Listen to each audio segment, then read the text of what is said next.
from HopZine.com. Thanks for joining me for another video beer review. This time we are looking at a bottle of Dark Star Brewing's Revelation. It's I'd call it an American pale ale. It is 5.7% ABV, as it says on the side of the bottle. What I'm just looking at, it says it's a blend of Centennial, Liberty, Cascade and Citra. This is an interesting one for me. I've had it, it's been around for a couple of years, but for me it started making a real splash about a year ago, maybe a year and a half ago. It's one of those beers that has really excelled on keg for me.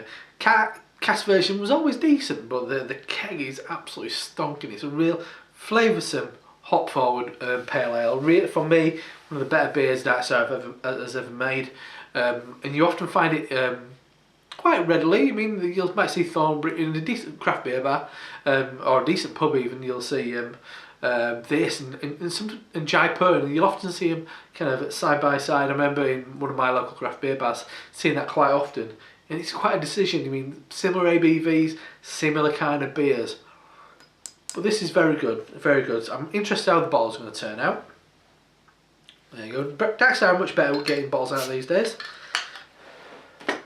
Used to just get the is it Sun something, the pale ale, and then the coffee coffee stout, the espresso stout. That was it. I don't think it's bottle condition. I asked online, no one replied. Can't see anything on the website, nothing on the bottle, which is cool with me. I don't want any bloody sediment in there. No, it's lightly filtered, I presume. So yeah, as it says on there, for the love of hops. Not sure how fresh this is. I mean, there is a best by date of the 29th of July of 2014. We're currently towards the end of January 2014. Perfect clarity to the beer. A slightly kind of pale copper colour. Absolute perfect clarity. Bright as a button. Lovely, frothy, pure white head on top. So let's give it a swirl and a sniff.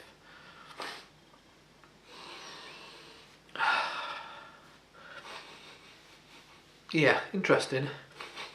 Right, I'm going to say straight off. I think I'll come back to that later, but I think there is a hint of diacetyl in there, and I think this reminds me of the first time I bought a bottle of this, and we're a bit like, oh really? Oh, diacetyl, what a shame. Yeah, there's definitely that kind of like slightly mirroring mint thing going on. Besides that, you're getting a kind of a grassy hoppy note. You're getting a sweet orange, grapefruit, slight kind of pine note, but yeah, there's a sweetness which for me shouts out kind of diacetyl. Or I'm hoping it's kind of more malts, but for me it's really kind of like saying diacetyl, which is a real shame. So let's dive in. Cheers.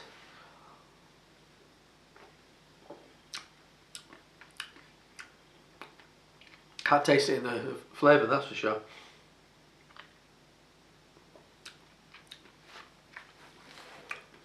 Because it's overpowered by a big, shouty, hot bite.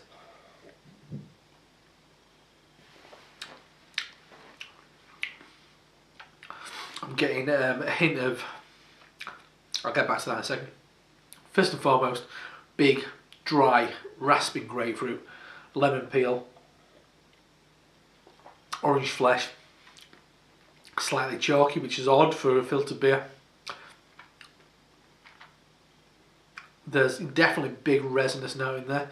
It all kind of like happens in a real kind of in one certain spot. Slightly oily, got a slight kind of chalky pear note, a bit perfumed. Not a patch what it is on draft, to be honest. Not a patch. I'm going to put it down to the bottling. It just goes. There's nothing that it just attacks you, and it's okay.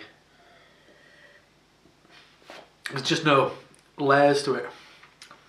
It's got a lacquery bitterness. you're getting a kind of you know what? It's not right nice. It's not terrible. I've had many worse beers on cask. But it's not good. Nah, no, actually that's a drain pour. It's just a bit unpleasant. Diacetyl, there's astringency, it's growing. Poor. As I said, everything I said at the start of this, saying how good it is, and then the bottles are an absolute mess. Too many British breweries who don't do a decent a job of their bottling. Really lets down the name of the brewery. Because that's now one of the kind of the breweries that have endured through this. Back then it was the likes of Dark Star Marble were kind of leading the show, Thornbridge, Brewdog to a certain degree, and then there's been this massive explosion of small breweries. Dark Star have always endured, but yeah, there's no excuse for making shit balls. Bad form. Avoid it. Dark Star Revelations, 5.7% ABV, absolutely stonking on draft. Keg is brilliant. Bottles, shite. But I'm going to tell you farewell, so I'm going to go upstairs, pour that down the sink. Pour sure. Anyway, I'm Rob from HopZine.com. Next time, hopefully, with a better beer. See you later. Cheers.